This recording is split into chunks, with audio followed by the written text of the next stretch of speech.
Okay, welcome back. We're here again with Quake and Ant from the Harlem Globetrotters. Now, Ant, you've been with the team longer. Quake, Right. you're a rookie. How long have you been with the team? This is actually my 5th year being with the Globetrotters. 5 years. Yeah. Wow. How has it changed over the time that you've been in it?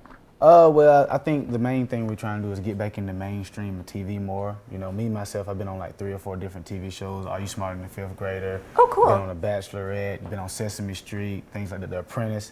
So, you know, we're trying to make our way back in the mainstream TV like the first generation that came out, Curly Neal and Metal Lock and those guys, they was always on TV. That's how, you know, they stayed popular. So you mentioned Scooby-Doo when they were on right, Scooby-Doo. exactly. Yeah. That's, I mean, we go around and little kids telling us, you know, we seen you guys on Scooby-Doo. They don't know it wasn't us, but, you know, it was our first generation of Globetrotters, like Curly and those guys like that. So that's the main thing I think I've seen change in my first 5 years here. Do you guys ever keep in touch with the older generations of players? Curly is actually still around. He's Really? actually still around, traveling. He travels with us sometimes. He's like one of our best advanced ambassadors. Probably, well, not one of them, the best advanced ambassador, because his face and his, you know, his charisma and the way he carries himself, the joy that he brings to people when he walks in a building, you think he known you all his life, just how he treats you and how he talks to you, how he smiles at you. So it's cool to visit him and sit down with him and listen to his stories and things like that. And we also have Sweet Lou Dunbar, who was a showman that played, and he's now one of the coaches and director player personnel who comes out and also teaches things as well. So for parents who bring their kids out, they might remember these older players who were there. That's really cool. What was it like to do Sesame Street? It was crazy because that was what I was brought up of, you know, my childhood. Me too, yeah.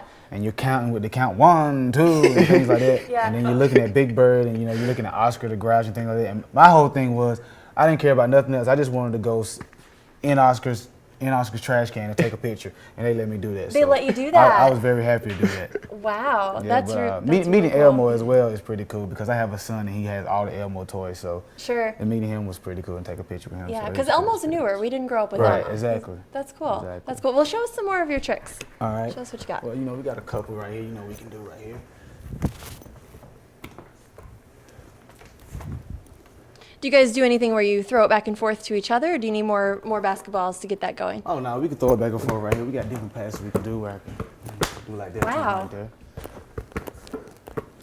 I'm thinking back to growing up when I used to like play horse in the driveway with my dad, and it was get it in the basket was a big accomplishment, and that's about as far as we got. So this is way advanced. Wow. Takes a lot of practice to do it, you know. So are you guys constantly coming up with new tricks too? Yeah, that's what helps us, you know, as we come down through the years, and the more years you're here, that helps you and propels you to be the best, you know, that you want to be, because you practice daily. I told them sometimes, you know, when I was a rookie coming up, I used to take a ball back to my hotel room and practice on different things and knock over lamps and TV. I'm sure the and hotel things appreciated that. Oh yeah, of course they do. You know, we leave them a little autograph pad and everything will be all right. But you know, that's how you get better. You always want to stay on top of your game and always be the best at what you can be. So. Gotcha. Yeah, what advice do you give to people who are just coming in then? Well, you know, I was telling him because, you know, I was in the first rookie class and I was the first rookie ever drafted in the Harlem Globetrotters. Oh, okay. So, you know, I was telling him the expectation that come along with it, like doing the media and doing the ball handling. And the main thing is you want to be good at what you do. You want to, every year, you know, the time comes around for you to start up again. You don't want to have any bad marks against you. And you just want to go out here and entertain the kids as well as the parents. You know, a lot of people say Globetrotters, they think it's just the kids. But the parents enjoy it just as much as the kids do. Right. So you want to be able to interact with everybody. And just, you know, like I said, leave that memory to last a lifetime, because people remember you whether you know it or not. You go back and play in these cities, they be like, you were here last year, you're Ant, you know, you're Quake, different things like that. Yeah, So that's cool. it's cool. That's cool. What has it been like for you joining the team? Has there been a lot of camaraderie, and have they been really welcoming? Most definitely. You know, I felt welcome from day one of training camp. You know, I felt like this is a family away from home. You know, and they took me, a couple of the vets took me under their wing. You know, they had sat down, talked with me. You know, they helped me with my tricks and things like that. You know, just making me feel welcome. You know, is all I can say. Yeah. So how do you guys get the audience involved? Because I know whenever I see the promos for your shows, it always looks like the kids are having so much fun.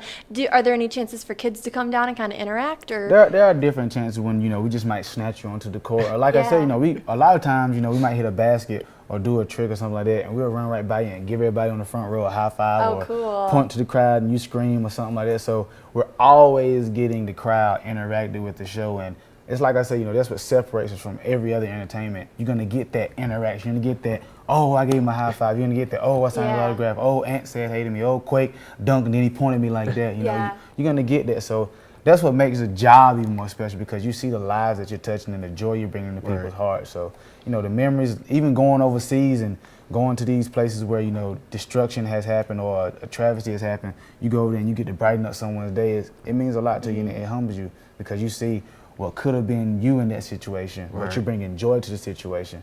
And that's why people love the Harlem Globetrotters so much. Yeah, and who knows how much you've inspired those people to then move on Exactly. and better their own lives. Right. And people come to the show and they're not really just at the show, they're kind of part of the show then. Exactly. Yeah. That's it. What's cool too is that not everyone shares the same love of sports, but it seems like whether you like sports or not, this is fun. Exactly. You know what I mean? It's like when our theme song, Sweet Georgia Brown, comes on. It seems like if it started playing right here, everybody probably start snapping hands or something like that. So it brings a kind of joy to you. So Yeah. it does that for the fans. So imagine what it does to us when we're in the back and we're stretching out and we're getting ready and you hear Sweet Georgia Brown come on. You're just like, all right, Yeah. showtime. You just take your Rock it mind out. off everything and you're just ready to go out and perform. That's so fun. How many shows do you guys do a year?